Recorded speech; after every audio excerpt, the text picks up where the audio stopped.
Assalamualaikum warahmatullahi wabarakatuh.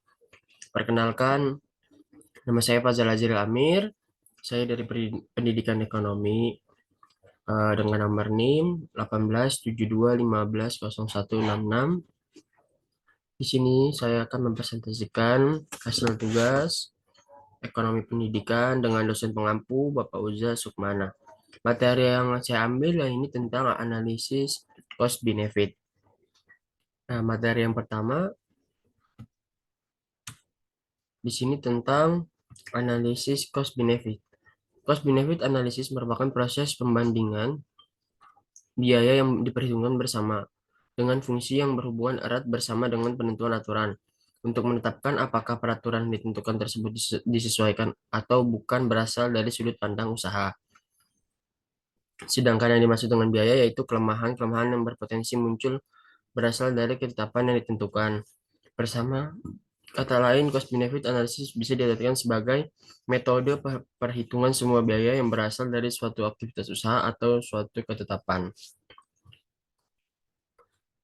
Definisi biaya pendidikan sangat jelas dinyatakan dalam Undang-Undang Nomor 20 Tahun 2003 tentang Sistem Pendidikan Nasional. Pasal 3. Fungsi dan tujuan pendidikan nasional adalah penyelenggaraan pendidikan nasional berfungsi mengembangkan kemampuan untuk membentuk watak serta peradaban bangsa yang martabat dalam rangka mencerdaskan kehidupan bangsa, bertujuan untuk berkembang potensi peserta didik agar menjadi manusia beriman, dalih bertakwa kepada Tuhan Yang Maha Esa, berakhlak mulia, serta berilmu, cakep, bercakap, kreatif, dan mandiri.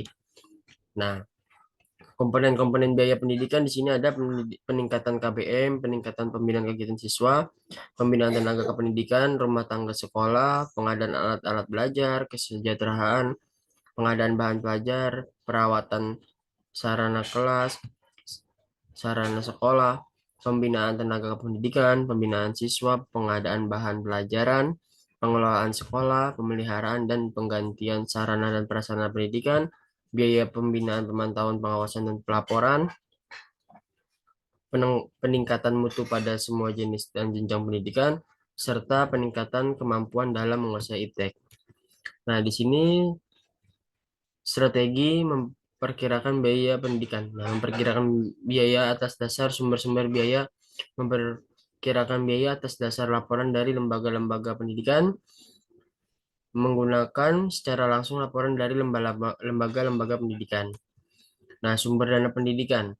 Lembaga pendidikan dalam melaksanakan tugasnya menerima dana dari berbagai sumber. Oleh sebab itu, dana-dana yang diterima tersebut perlu dikelola dengan baik. Sumber-sumber dana pendidikan yang masuk antara lain yaitu anggaran rutin atau DIK, anggaran pembangunan atau DIP, dana penunjangan pendidikan atau DPP, dan dana BP3 yaitu donatur, dan lain-lain yang dianggap sah oleh semua pihak yang terkait. Pendanaan pendidikan dan pada dasarnya bersumber dari pemerintah, orang tua, dan masyarakat yang terkandung dalam Pasal 33 Nomor 2 Tahun 1989. Pendekatan dalam menghitung satuan biaya pendidikan. Di sini terdapat ada dua, yaitu pendekatan makro dan pendekatan mikro. Nah, pendekatan makro ini faktor utama menentukan dalam perhitungan biaya satuan dalam sistem pendidikan adalah kebijakan dalam pengalokasian anggaran pendidikan di setiap negara. Dan sedangkan pendidikan mikro yaitu menganalisis biaya pendidikan berdasarkan pengeluaran atau total cost dan jumlah biaya satuan atau unit cost menurut jenis dan tingkat pendidikan. Jenis-jenis biaya pendidikan yaitu ada tiga, yaitu biaya langsung dan tidak langsung atau direct and indirect cost, dua biaya rutin dan biaya pembangunan atau recurrent and capital cost, yang ketiga ada biaya pribadi dan biaya masyarakat atau private and social cost. Manfaat pendidikan yaitu ada enam. Yang pertama sebagai sarana informasi serta pemahaman, yang kedua untuk menciptakan generasi penerus bangsa yang unggul, menciptakan penerus bangsa yang ahli di berbagai bidang, yang ketiga sebagai wadah untuk memperdalam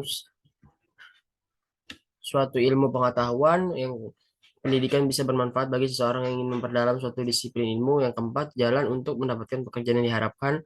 Yang kelima, untuk mencegah adanya generasi yang tidak berpengetahuan. Yang keenam, menciptakan generasi muda bangsa yang cerdas.